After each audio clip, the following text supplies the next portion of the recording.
Assalamualaikum warahmatullahi wabarakatuh. Waalaikumsalam warahmatullahi wabarakatuh. Yang terhormat Bapak Rozikin yang merupakan Kepala Sekolah dari SD Negeri 3 Pait, Kecamatan Kasembon.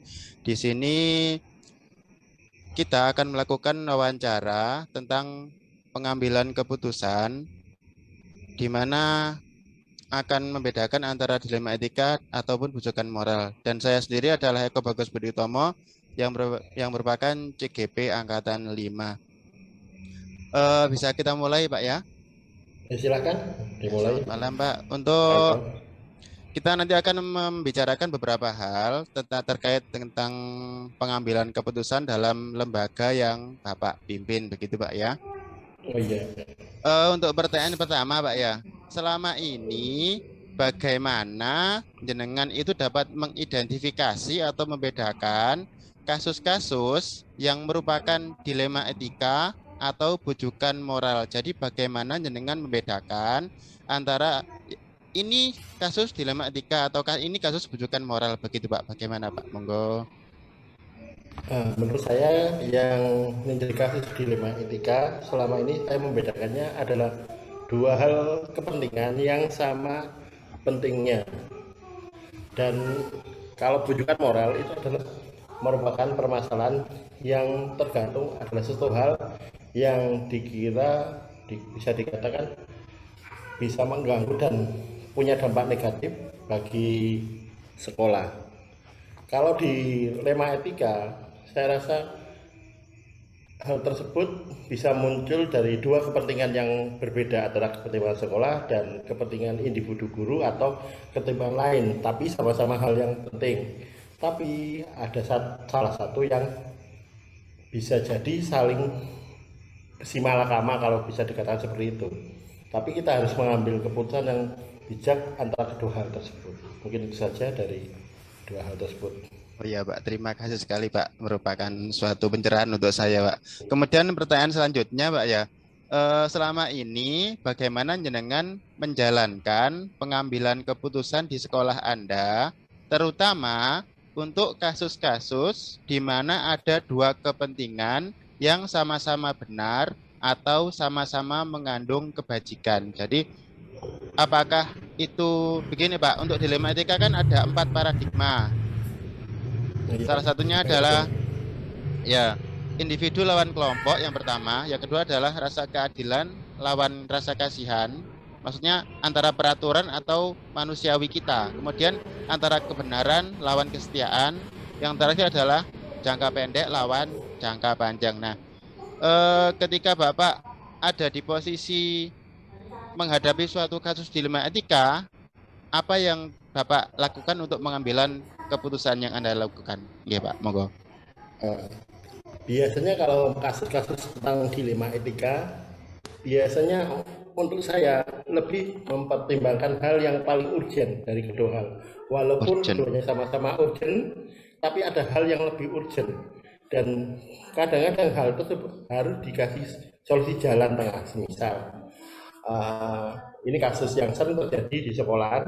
Misalkan kita sekolahan cuma bisa menggaji guru sedikit 350.000 per bulan, dan GTT tersebut dituntut untuk aktif selalu di sekolah karena sekolah kekurangan guru, dan dia kalau sebagai GT mintanya hanya cuma 5 hari kerja atau 4 hari kerja lainnya untuk kerja di tempat lain.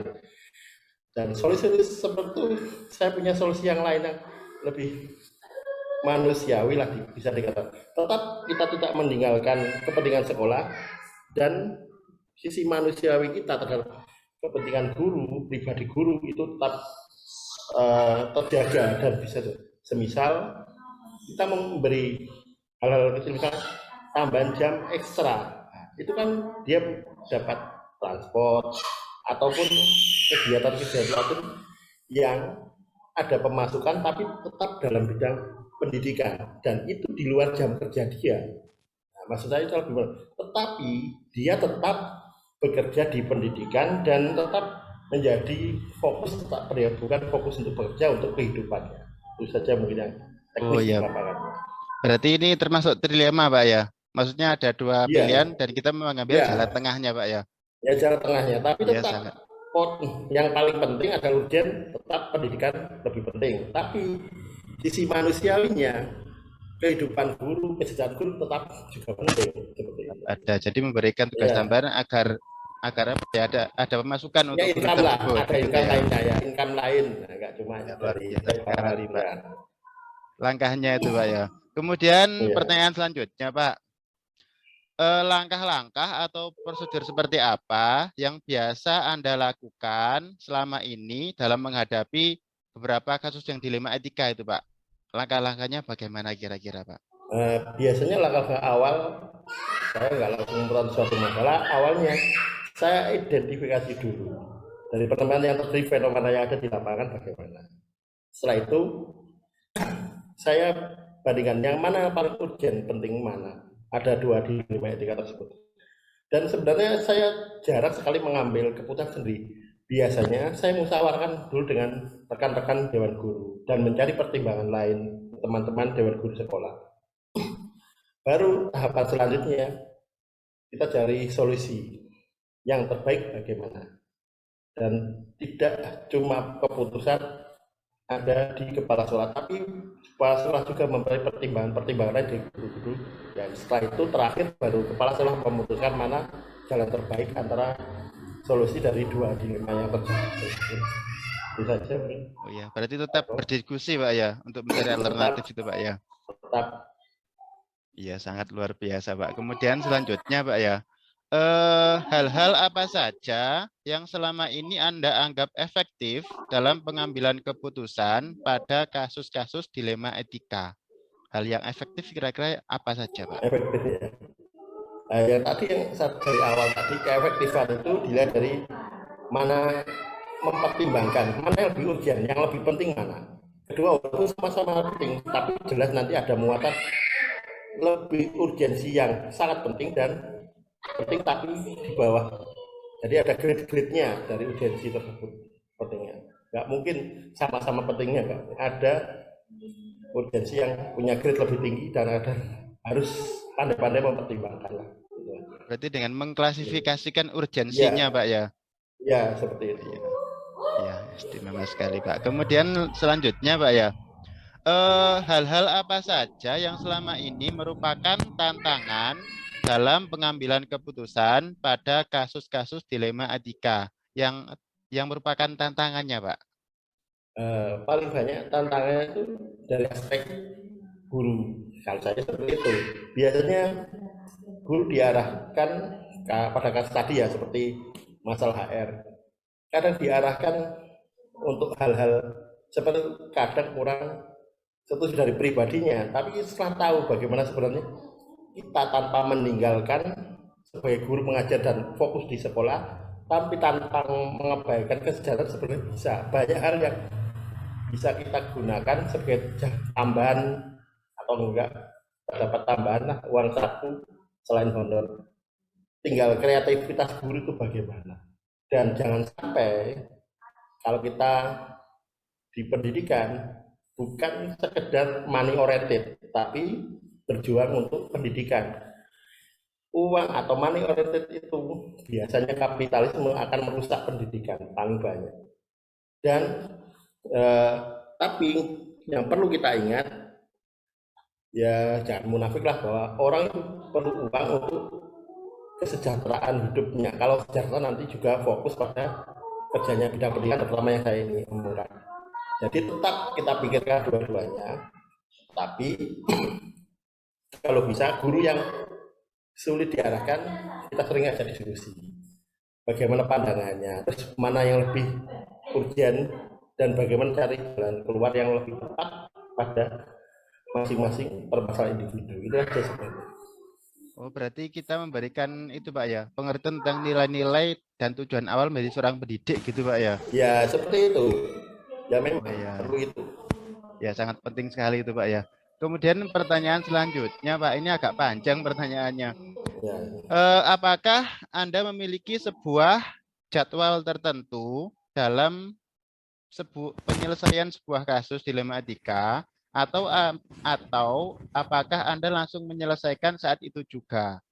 Bentuk atau prosedur apa yang Anda dapat jalankan? Begitu, Pak. Jadi dijadwalkan dulu tentang penyelesaiannya ataukah langsung dieksekusi di situ begitu, Pak?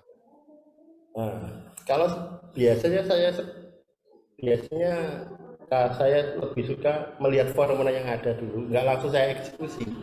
Saya perlu pertimbangan-pertimbangan dan pandangan-pandangan lain. Setelah itu, nggak. Biasanya kalau saya lebih suka pendekatan individual pada masing-masing guru jika ada masalah. Dan saya untuk penjadwalan biasanya belum pernah, tapi kadang muncul yang kasuistik saja yang saya tangani. Kalau masalah dilema etika, kecuali kalau supervisi itu ada jadwalnya. Kalau dilema etika, saya tidak menggunakan jadwal, tapi kasuistik bila terjadi masalah di sekolah saya. Dan masalah tersebut pasti ada tahapan untuk analisis bagaimana awal masalahnya, terus dampaknya pada pembelajaran, pada sekolah, pada pendidikan. Dan setelah saya analisis semua, baru saya biasa menggunakan pendekatan individual pada guru tersebut, atau bisa dikatakan coaching lah kalau istilah sekarang. Nah, seperti itu. Setelah itu saya dengan guru bisa curhat, bisa mulai apa yang dipermasalahkan, apa yang jadi kendalanya. Setelah proses kita memberikan solusi pada permasalahan yang terjadi pada dilema etika tersebut. Itu saja, Pak Eko. Berarti lebih ke pendekatan-pendekatan gitu, Pak ya? Ya, pendekatan. Oh, Dan iya, Pak. solusi itu dibangun bukan dari saya yang menjadi memberikan solusi, tapi setelah dari sharing tadi, mulai pendekatan tadi, memberi masukan dan diarahkan. Jadi dibangun solusi dari pendekatan dari guru atau orang yang menjadi masalah tadi. Itu yang saya omong tadi dari satu kasus ya, tentang masalah honor GBT. Tapi yang lain akan berbeda lagi untuk penanganannya tiap masalah yang terjadi, itu saja. Oh, berarti adaptif sesuai dengan Ya, apa tingkatan kasus itu, Pak ya? ya seperti itu kalau saya. Oh iya, ya, Pak. Selanjutnya, Pak, adakah seseorang atau faktor-faktor apa yang selama ini mempermudah atau membantu Anda dalam pengambilan keputusan dilema etika? Faktornya apa? Apakah pengalaman? Apakah dengan meneladani seseorang atau bagaimana gitu, Pak? Ya. Kalau untuk menyelesaikan kasus dilema etika, saya banyak berguru pada orang-orang yang lebih senior dari saya, seperti kepala sekolah saya yang dulu, juga pada guru-guru senior yang lebih lanjut. Tetapi saya juga tidak menutup kemungkinan ada wacana-wacana baru bagaimana cara penyelesaian dilema etika yang terjadi. Ada dua pandangan. Saya berusaha terbuka pada masalah-masalah yang menyangkut dilema etika, karena memang dua hal tersebut yang terjadi dilema etika, pemecahannya kalau tidak dengan kebijakan yang betul-betul pas akan menyebabkan hal yang malah bermasalah nantinya. Itu saja. Ya, ada risiko yang lebih besar gitu, Pak ya. Ya, Kalau kita nggak pas. ya. Ya. Kemudian yang terakhir, Pak, ini, Pak. Dari semua hal yang telah disampaikan ini tadi, pembelajaran apa yang dapat dengan petik dari pengalaman Anda dalam mengambil keputusan dilema etika selama ini? Begitu, Pak. Ya. Dari hal yang saya petik dari kasus-kasus yang tentang dilema etika, saya lebih menekankan begini, mengambil keputusan harus banyak pertimbangan, dan memang pertimbangan itu perlu untuk memutuskan mana yang diurgen dari dua masalah atau tiga masalah yang terjadi, dan punya prioritas mana yang harus diselesaikan dulu tanpa memberi efek atau negatif yang lebih besar pada kedua kasus tersebut. Kalau bisa meminimalisir masalah yang timbul jika kita menjalankan masalah dilema etika. Itu saja dari saya sebenarnya. Oh ya, terima kasih, luar biasa sekali, Pak ya. Bagaimana tentang dengan mengambil sikap atau dengan mengkondisikan dengan teman-teman begitu, Pak ya. Ya, terima kasih sekali waktunya, Pak. Mohon maaf mengganggu. Ya, sama-sama. Untuk wawancara kali ini bisa saya akhiri, dan sekali lagi saya ucapkan terima kasih dan mohon maaf. Ya. Saya akhiri. Sama-sama. Wassalamualaikum warahmatullahi wabarakatuh. Waalaikumsalam warahmatullahi wabarakatuh.